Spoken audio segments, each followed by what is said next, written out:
안녕하세요. 오늘은 우리가 평소 어렵고 복잡하게만 느끼던 돈이라는 주제를 조금 더 현실적으로 파고들어 보려고 해요. 보통 사람들은 돈 문제만 나오면 쑥스러워하거나 피하고 싶어 하지만 사실 우리 삶의 대부분은 돈과 얽혀 있죠. 그런데 생각보다 제대로 된 지식이나 체계적인 정보는 얻기 쉽지 않습니다.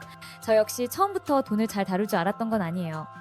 많은 시행착오를 거치면서 배워왔고 오늘 그 노하우를 여러분과 나누고자 합니다. 제가 최근에 흥미롭게 살펴본 한 인터뷰 속 내용도 함께 녹여서 어떻게 하면 현실적으로 재정을 관리하고 나아가 부자가 되는 길과 부자로서 지속적인 여유를 누리는 길 사이의 차이를 알 수 있는지 이야기해 드리겠습니다. 사실 우리 주변에는 소위 돈을 잘 버는 사람들이 많지만 그 중에서도 현실적이고 체계적으로 조언을 주는 사람은 많지 않아요. 그래서 SNS나 인터넷 여기저기를 헤매다 보면 잘못된 팁을 얻기 쉽습니다. 한 번에 대박을 노려라 혹은 커피 한 잔도 사 먹지 말라 같은 극단적인 방법은 솔깃해 보여도 실제로 따라하기 어렵고 길게 보면 별로 효과적이지도 않죠. 최근에는 미국 월가 출신으로 개인 재무 상담을 쉽고 친근한 말투로 전해주는 인플루언서도 등장했는데요. 그녀가 말하길 진짜 돈 많은 사람들, 소위 부자들은 15달러짜리 샐러드를 아끼는 대신 어떻게 하면 내 돈이 내 대신 일하도록 만들 수 있을지를 고민한다고 합니다. 가령 최저가 점심을 먹어야 할까 말까를 고민하기보단 들어오는 수익을 더 확실히 불릴 방법을 찾는 데 집중하더라는 거죠. 그렇다면 도대체 어떻게 하면 내 돈이 알아서 일하는 상황을 만들 수 있을까요? 가장 첫 단계는 스스로의 재무 상태를 정확히 파악하는 거예요. 나는 한 달에 얼마를 벌고 얼마를 쓰는가? 고정 지출과 변동 지출은 어느 정도인가? 를 파악하는 순간부터 게임이 달라집니다. 막연히 돈이 없다고 한탄할 게 아니라 구체적인 수치를 들여다봐야 하죠. 그 다음에는 예적금이나 주식, 채권, ETF 등 투자 수단을 균형 잡힌 시각으로 살펴봐야 합니다. 내가 어느 정도 위험을 감수할 수 있는지, 그 위험 대비 어느 정도 수익을 기대하는지 등에 따라 투자 전략이 달라지니까요. 투자는 원금 보장이 안 된다며 두려워하는 분이 많지만 예금 이자만으로는 인플레이션을 따라잡기조차 힘든 시대입니다. 부를 쌓는다는 건 타이밍 좋게 대박을 노린다는 의미가 아니라 장기적으로 꾸준히 자산을 늘려가는 것을 말해요. 그리고 그 출발점은 투자라는 행동 자체를 받아들이는 태도에 달려 있습니다. 이 과정을 조금 더 재미있게 접근하는 방법 중 하나가 내가 어떤 가치를 중요하게 여기는가를 기준으로 삼는 거예요. 이걸 흔히 가치 소비 혹은 가치 기반 지출이라고 부르는데, 예를 들어 내가 진짜 좋아하고 평소 스트레스를 푸는 유일한 방법이 맛집 탐방이라면 이 부분 예산은 어느 정도 여유를 줄 수 있습니다. 반면 쇼핑에는 크게 흥미가 없다면 굳이 메달옷이나 액세서리를 사지 않아도 되는 거죠.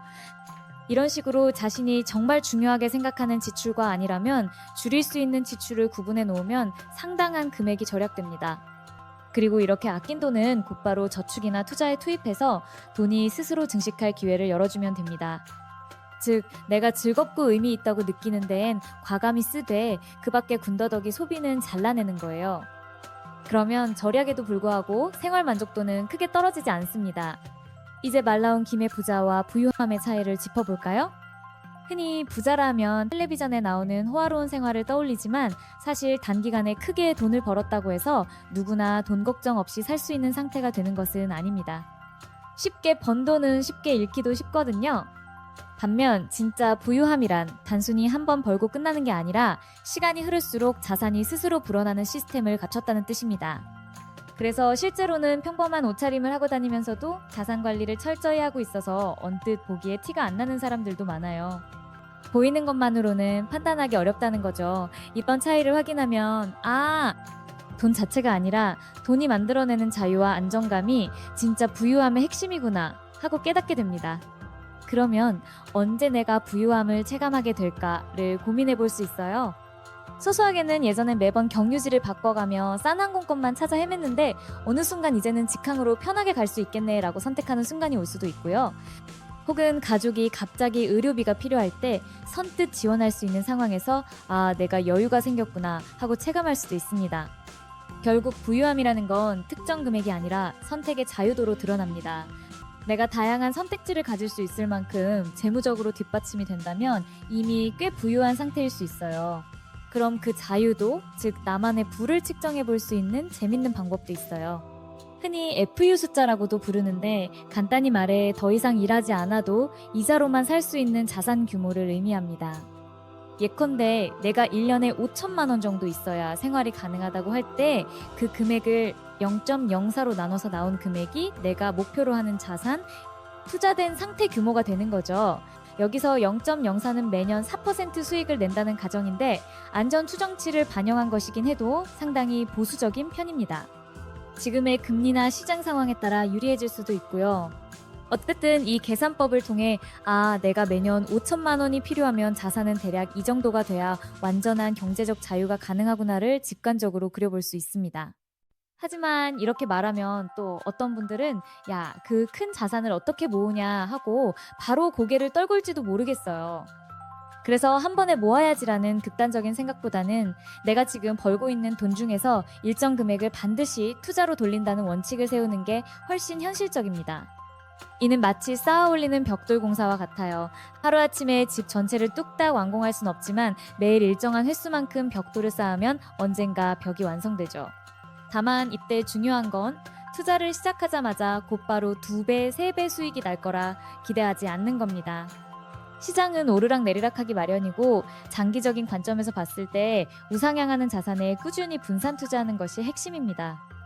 그렇다면 추가로 수익을 창출하고 싶은데 메인 직장을 그만둘 수는 없고 어떻게 할까 고민하는 분들이 있을 거예요.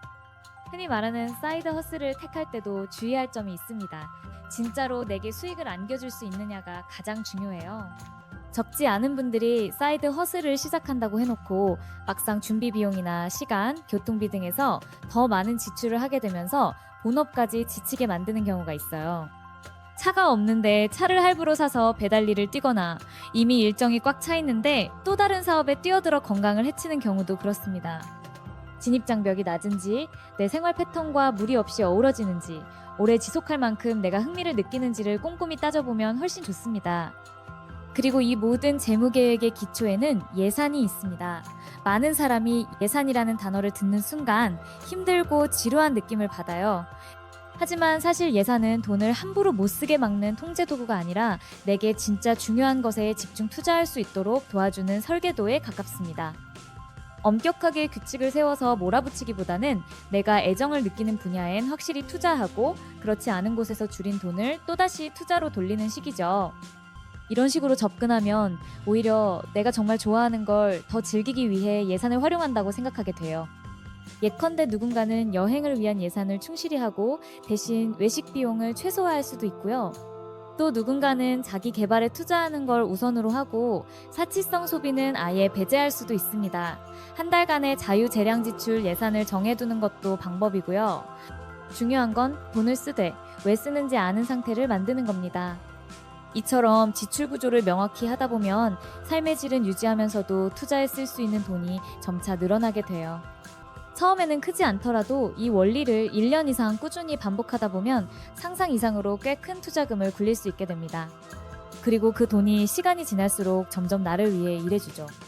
만약 이 부분이 어렵게 느껴진다면 처음에는 소액이라도 자동이체를 통해 매달 일정 금액을 적립식으로 투자해보세요. 그러면서 시장 흐름, 경제 지표, 기업의 사업 모델 등을 하나둘씩 이해하다 보면 점점 투자 감각이 생깁니다. 아울러 여러 SNS나 인터넷 채널을 통해 정보를 수집할 때도 조심해야 해요. 잘못된 투자 정보나 무모한 광고성 콘텐츠가 넘쳐납니다. 자칭 전문가들이 이 종목은 무조건 오른다라며 마구잡이로 투자 독려하는 사례도 보셨을 거예요. 이런 데서 흔들리지 않으려면 공신력 있는 자료, 경제 전문 매체, 검증된 서적, 공식 통계 등을 토대로 크로스체크를 거치는 습관이 필요합니다. 궁금하거나 찜찜하면 한 번 더 검색하고 전문가 의견도 비교해보면서 결정하면 실패 확률을 크게 낮출 수 있어요. 정리하자면 결국 돈 문제를 해결하는 핵심 포인트는 이 세 가지입니다. 첫째, 내 재무 현황을 직시하고 소비 행태를 점검하는 것. 둘째, 예산을 통해 내 진짜 우선순위에 집중하면서 절약한 돈을 투자로 돌려 돈이 내게 수익을 가져다 주게 하는 것. 셋째, 신뢰할 만한 정보를 충분히 활용해 꾸준히 배우고 실행하며 점차 한계 없는 스스로의 경제적 자유를 그려나가는 것이죠. 그리고 가장 중요한 건 이 모든 과정을 장기적인 시각으로 본다는 겁니다. 1년, 2년 만에 모두 달성하겠다는 조급함보다는 5년, 10년 뒤에 내 삶을 조금 더 풍족하고 안정적으로 만드는 습관과 시스템을 구축하는 거예요. 물론 지금 당장 상황이 어렵다고 느끼거나 아직 경제 지식이 부족하다고 생각할 수 있지만 돈 문제는 전혀 특별한 재능이 필요한 분야가 아니라고 확신합니다. 누구나 배울 수 있고 누구나 실천할 수 있죠. 중요한 건 시작하는 일입니다.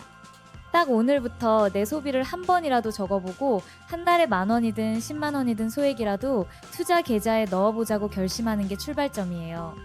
그렇게 작은 첫걸음을 시작한 뒤에는 적당히 실패해도 되고 시행착오를 겪어도 됩니다. 그 과정 자체가 여러분을 더 나은 방향으로 이끄는 쌓이는 경험이 되니까요. 끝으로 다시 한번 말씀드리고 싶은 건 돈 자체를 좇는 것보다 돈이 주는 기회와 선택의 자유를 어떻게 누릴지를 고민해보자는 겁니다. 누구나 뜨거운 열정과 배움의 자세로 임한다면 지금의 불안감에서 벗어나 더 넓은 세상을 향해 걸어갈 수 있다고 믿습니다. 오늘 제 이야기가 여러분의 재무 목표를 세우고 하나씩 실현해 나가는데 조금이나마 도움이 되었으면 해요. 우리 모두 불필요한 걱정이 아닌 설레는 기대를 안고 돈을 바라볼 수 있는 그날까지 함께 힘내봅시다. 감사합니다.